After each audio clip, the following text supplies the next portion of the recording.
महाराष्ट्र सरकार मागासवर्गीयावर कशा पद्धतीनं अन्याय करत आहे याचं मूर्तिमंत उदाहरण म्हणजे 2022 मध्ये ज्या TITच्या अंतर्गत जवळपास 31,525 शिक्षकांची भरती करण्यात आली होती। या भरतीमध्ये पहिल्या टप्प्यामध्ये 21,667 आणि दुसऱ्या टप्प्यामध्ये 7,833 आणि कन्व्हर्टेड राऊंडमध्ये 1,124 शिक्षकांची भरती करण्यात आली। साधारणतः यामध्ये OBC साठी 8,000 जागा किमान त्या ठिकाणी नियमानुसार वाट्याला येणे आवश्यक होते। परंतु महाराष्ट्र सरकार मागासवर्गीयावर कशा पद्धतीने अन्याय करते, शिक्षण विभाग आणि शिक्षण विभागामध्ये असलेले काही नालायक अधिकारी, उच्चपदस्थ अधिकारी हे पूर्णतः महाराष्ट्रातील मागासवर्गीयांना वाटाण्याच्या अक्षता लावून त्यांचं आयुष्य उद्ध्वस्त करण्याच्या मागे लागले आहे। याचं उदाहरण म्हणजे खरं तर कुठल्याही रिक्रुटमेंटमध्ये जागा भरतीमध्ये ओपन टू ऑल ओपन असायला पाहिजे। उदाहरण सांगायचं झालं तर OBCच्या विद्यार्थ्यांना जर त्या परीक्षेमध्ये 150 गुण मिळाले असतील आणि ओपनला 140 मिळाले असतील तर त्या ओपनमध्ये OBC विद्यार्थ्यांचं सिलेक्शन होणे आवश्यक असते। परंतु तसं न करता या विद्यार्थ्यावर किंवा या शिक्षकांवर निवड करताना कॅटेगरीच्या मुलांना कॅटेगरीमध्ये ठेवलं आणि ओपनच्या ठिकाणी ओपनमध्ये ठेवल्यामुळे साधारणतः 8,000 मागासवर्गीयांच्या जागा या इतरांनी भडकवल्या। त्यामुळे या सर्व शिक्षकांनी मिळून हायकोर्टामध्ये गेले होते। हायकोर्टामध्ये गेल्यानंतर या ठिकाणी हायकोर्टाचा निकाल यांच्या विरुद्ध लागला। शिक्षकांच्या मागासवर्गीय आमची जी काही मुलं गेली त्यामध्ये घाईघाईनी चुकीची माहिती या ठिकाणी ॲडव्होकेट जनरलनी दिली, शासनाने पुरवली। त्यानंतर हे प्रकरण सुप्रीम कोर्टात गेलं आणि मागच्या 23 मार्चला सुप्रीम कोर्टाने या सरकारच्या विशेष करून शिक्षण विभागाच्या थोबाडीत मारलं। हे या निकालावरून आता सुप्रीम कोर्टाच्या स्पष्ट झालेलं आहे।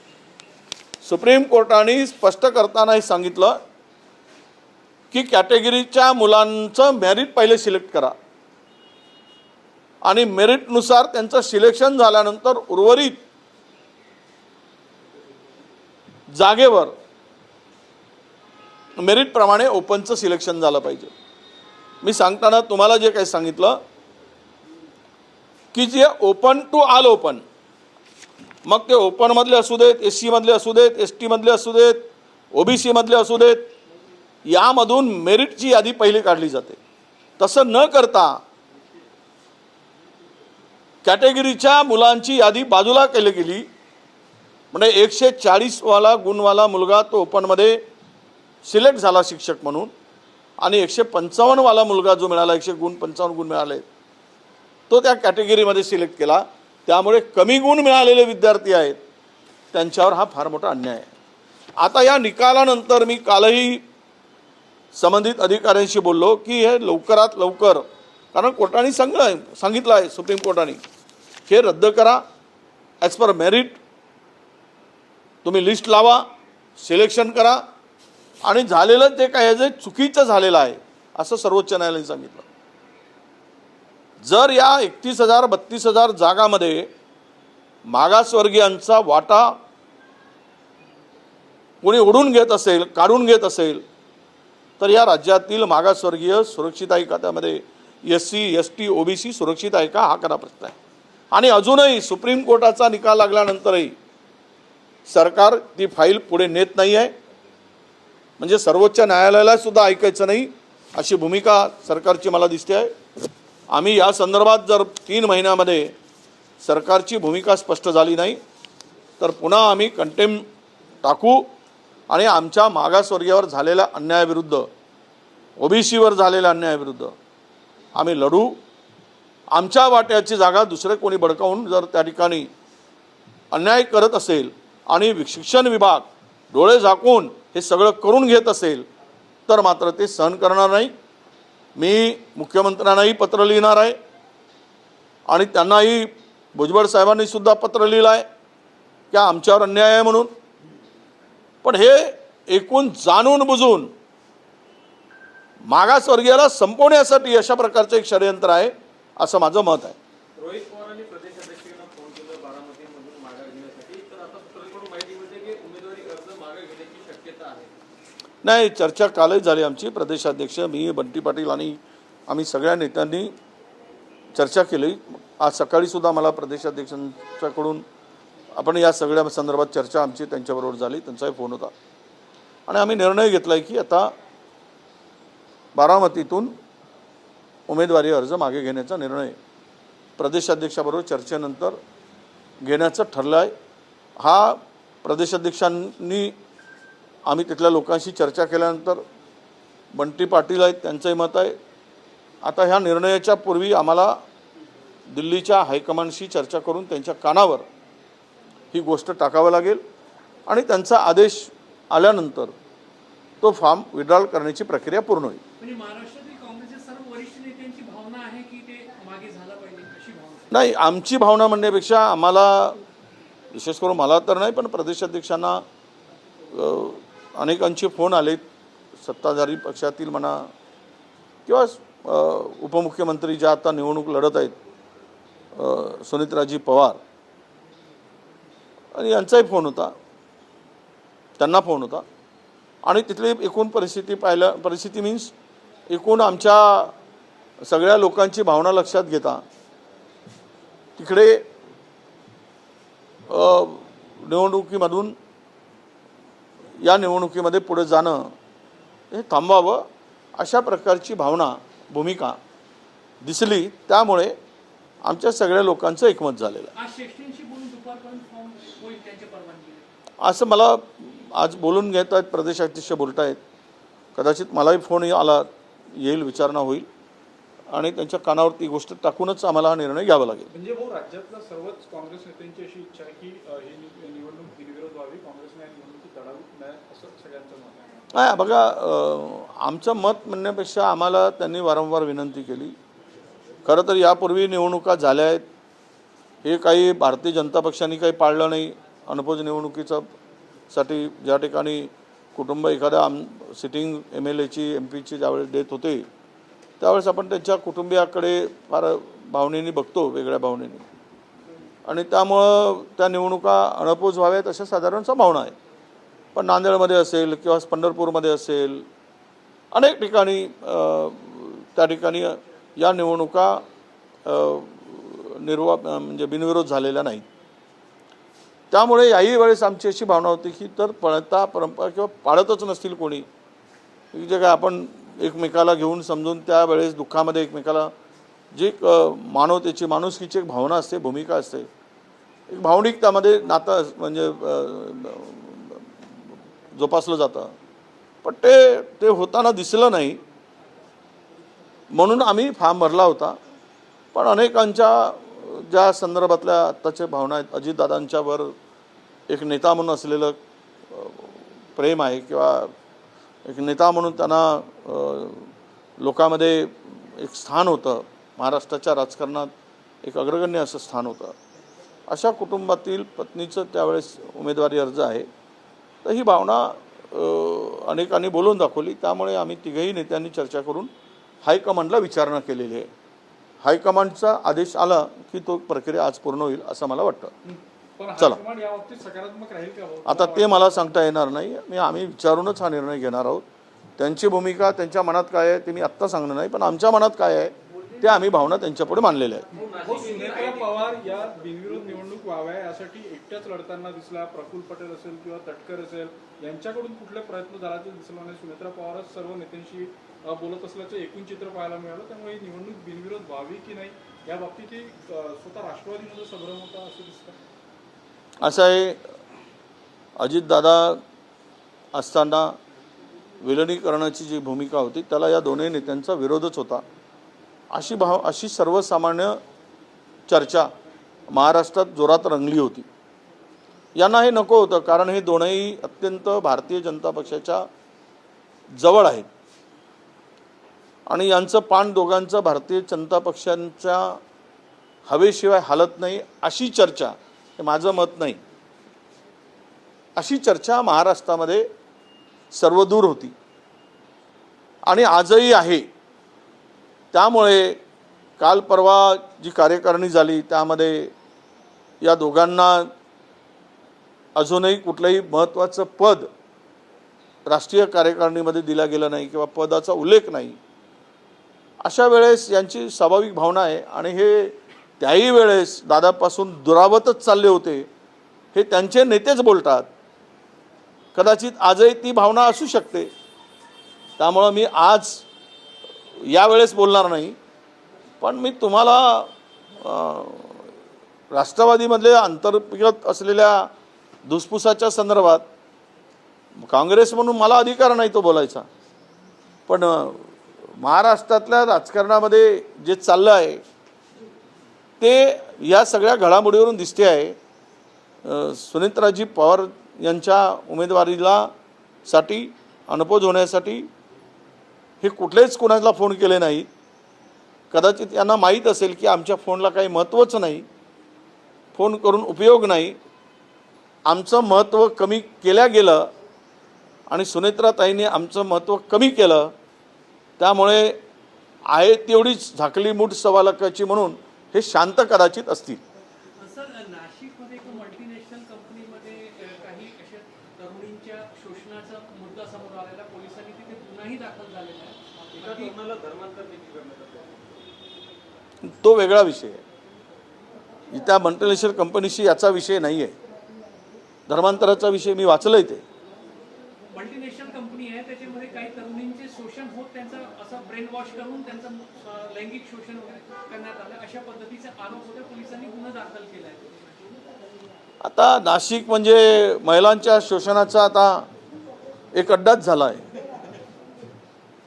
सुशिक्षित महिला बळी पडत आहेत, अधिकाऱ्यांच्या बायका बळी पडत आहेत. पुन्हा सांगतो, मला आता आमच्या अंजलीताई दमाणीयाकडे तो सीरिया पोचला आहे. त्याच्यात काय आहे, त्यांच्याकडे कसा पोचला आहे हा वेगळा वादातीत विषय आहे. त्यांच्यानंतर दुसरं एक प्रकरण आलं, तो सुद्धा बोंदूच निघाला. त्यांनी 8-9 महिलांचं शोषण केलं. आता ही कंपनीचं प्रकरण आलं. अरे, नाशिकसारख्या प्रगत शहरामध्ये मला असे भोंदू, आता तुम्ही म्हणाला धर्मांतर केलं गेलं, हा बिना धर्मांतराने हा खरातनी केलं ना, याला काय म्हणायचा? तो धर्मांतर केला गेला एखादी व्यक्ती, धर्मांतर करायला लावलं नोकरीसाठी, त्याच्यावर आपण फोकस करतो. पण शेकडो महिलांच्या संदर्भात जे आत्ता प्रकरण आलं त्यामध्ये हेच प्रकरण खराच्या ऐवजी आता जे हिंदुत्ववादी फार काही उंच काही बुटके फार बोलतात, ते आता कुठे आहेत? बुटके सुटके ते यावर बोलत नाहीत. तेच जर एखादा दुसरा धर्माचा माणूस असता तर रान उठवलं असतं ना. हे भोंदूगिरी करून, हे धर्माच्या नावाचा वापर करून, देवाच्या नावाचा वापर करून अशा पद्धतीनं महिलांचं शोषण होताना ह्या ज्या काही स्वतःला धर्मवादी म्हणवतात, धर्मवादी नाहीच ते, मुळात मतवादी आहेत. मतांसाठी मांडलेला तो बाजार त्यांचा आहे, तो धंदा आहे. पण ते म्हणवतात, ते चुप्प काय, ते गपचूप काय, त्यांच्या तोंडाला स्टील काय लागलाय? आणि हे नाशिकमध्ये वारंवार होत असताना मला असं वाटतं की यामध्ये संबंधित सर्व प्रशासनातील अधिकारी यांची डोळे बंद करून मूकसंमती होती का? एवढे प्रकरण होत असताना काय पोलीस झोपले होते, प्रशासन झोपलं होतं, तेथील अधिकारी झोपले होते? हे काय चाललं तिकडे? एवढं मोठं सगळं होऊ नये जर ही माणसं, ही अधिकारी प्रशासनाच्या लक्षात कसं आलं नाही? माझ्या माहितीप्रमाणे एका दिवशी त्या ज्या सोसायटी आहे त्या बंधूची खरातांची, त्या सोसायटीमध्ये जी बँक आहे, कोऑपरेटिव्ह नाही, पतसंस्था, 3 महिन्यामध्ये 1 कोटीचा व्यवहार झाला नव्हता, पण मागच्या दीड महिन्यामध्ये 61 कोटी रुपयाचा व्यवहार झाला. 61 कोटी रुपये. पैसे आले कुठे? कुणाचे पैसे आहेत? आले कुठून, गेले कुठे? म्हणजे राजरोसपणे या देवळाच्या नावाखाली काही राजकारण्यांनी, काही प्रशासनाने मिळून काळा पैसा पांढरा करण्यासाठी आणि काळ्या पैशाची विल्हेवाट लावण्यासाठी भोंदूला साथ देत होते, खरातांना साथ देत होते, हे आता स्पष्ट झालेलं आहे. नाशिकमध्ये तसाच एक प्रकार पुन्हा समोर आला. एआयच्या माध्यमातून पोलीस असल्याचं भाषण करून त्यांनी महिलांना नाळ्यात ओढून बसून ते नाशिक आता कुंभमेळा झाल्यानंतर स्वच्छ होईल का? व्हावं अशी आमची इच्छा आहे. कारण तिथे डुबकी लावून पाप धुतले जातील म्हणून पाप लोक करतायत का? हे जे एआयचं प्रकरण, आता हे 4थं प्रकरण आहे. म्हणजे देवाची भीती राहिली नाही, धर्माची भीती राहिली नाही, मानवतेची भीती राहिली नाही, संस्कृतीची भीती राहिली नाही, बदनामीची भीती राहिली नाही. म्हणून मला असं वाटतं की जेवढे असे मिळतील त्या कुंभमेळ्यामध्ये डुबकी मारायसाठी ठेवू नये, तो डुबवून मारलं पाहिजेत, तर हे मुक्ती मिळेल असं मला वाटतं. कुठल्या देवाची भीती नाही, वरच्या देवाची की इकडल्या देवाची, कुठल्या देवाची भीती यांना वाटत नाही? असं आहे, यांना भीती कोणाचीच राहिली नाही. तर देवाला तर मानतच नाहीत. जे देवाच्या नावानं बिनधास्तपणे वागत आहेत, तुम्हाला माहीत आहे. आता मी नाव काय घ्यावं? राम रहीम काय होता? आसाराम कोण होता? महिलांच्या शोषणामध्ये जलात राहिलेत. आंधळी भक्ती कशी असावी? तेव्हा आसाराम जलातून आल्यानंतर सुद्धा का जलात होता? त्याचा पोरगा साईराम, तोही बदमाश. म्हणजे बाप किया तो किया, बाप से बेटा बडकर सवाई. पण हे सगळे जलात असताना त्यांच्या फोटोला पूजणारे देव मानून या भारतामध्ये आहेत ना. राम रहीमची पूजा करणारे भारतात आहेत. यापेक्षा दुर्दैव काय असू शकतं? अरे श्रद्धा कुठे, अंधश्रद्धा कुठे? ठीक आहे, देवाला आम्ही मानतो, तिथे श्रद्धा आहे तिथे मानतो, पण हे अंधश्रद्धासारखी भूमिका ठेवून या पद्धतीनं हे सगळे भोंदू जे काही उभे झाले, त्याला देवाची भीती राहिली नाही. त्यामुळं देवाची राहिली नाही आणि देव मानणाऱ्या सरकारची पण राहिली नाही. देवाच्या नावानं धंदा करणाऱ्या, देव मानणाऱ्या नाही. देव तर मानतच नाही ते सरकार, फक्त देवाच्या नावानं धंदा करणारे सरकार आहे, मतदान घेणारं सरकार आहे. त्यामुळे फक्त मुखी नाम देवाचे, काम मात्र स्वतःच्या सेवेचे.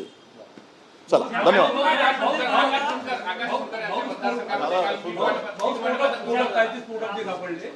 नागपुराचे स्फोटक सापडले, पूर्ण सीसीटीव्ही यंत्रणा कुचकामी आहे. 37 सीसीटीव्ही कॅमेरे आहेत, पण कुठे स्फोटक ठेवणार सापडत नाही. महिनाभरापासून स्फोटक पडलेले. किती कोट्यवधी रुपये खर्च झाले कॅमेऱ्यावर? बघा, नागपूर विकसित, हायटेक, स्मार्ट सिटी, म्हणजे जिकडे पाहतो तिकडे फ्लायओव्हर. नागपुरात नवीन माणूस आला तर मला एक जावई नागपुरात आला होता, तो सासऱ्याचं घर शोधता शोधतो भेटत नव्हता म्हणून परत गेला म्हणून सांगत होता. एवढा बदल नागपुरात झाला आहे. म्हणजे जावयाला सासऱ्याचं घर मिळत नाही एवढा बदल नागपुरात केलेला आहे. परंतु कॅमेरे नसल्यामुळे मात्र ते स्फोटकं मिळत नाहीत.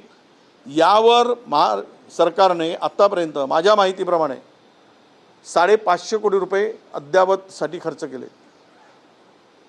त्याचं संपूर्ण मॉनिटरिंग सर्व फुल ॲडव्हान्स सगळे ट्रॅकिंग सिस्टम लावून उपयोग काय? जर उद्या नागपूर सुरक्षित नसेल, उद्या स्फोटकामध्ये ठीक आहे, आज लक्षात आल्या काही गोष्टी त्यामध्ये कॅमेऱ्यामध्ये आल्या नाहीत, पण उद्या जर यातून काही वाईट झालं असेल तर जबाबदारी कोणाची? फार वाईट चाललं आहे. केवळ भपकेबाजी, शोबाजी, खर्च. आज 10 महिने झाले, 10वा दिवस आला, 9वा, अजूनही कर्मचाऱ्यांचे पगार मिळाले नाही.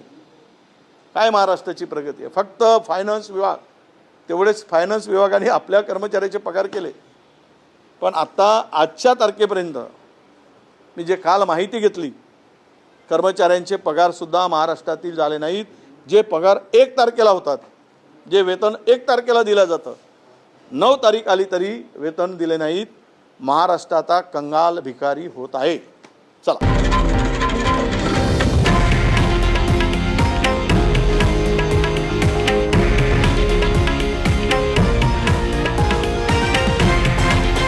हे आहे देशातील नंबर 1 न्यूज नेटवर्क आणि आपण पाहत आहात TV9 मराठी, एकमेव.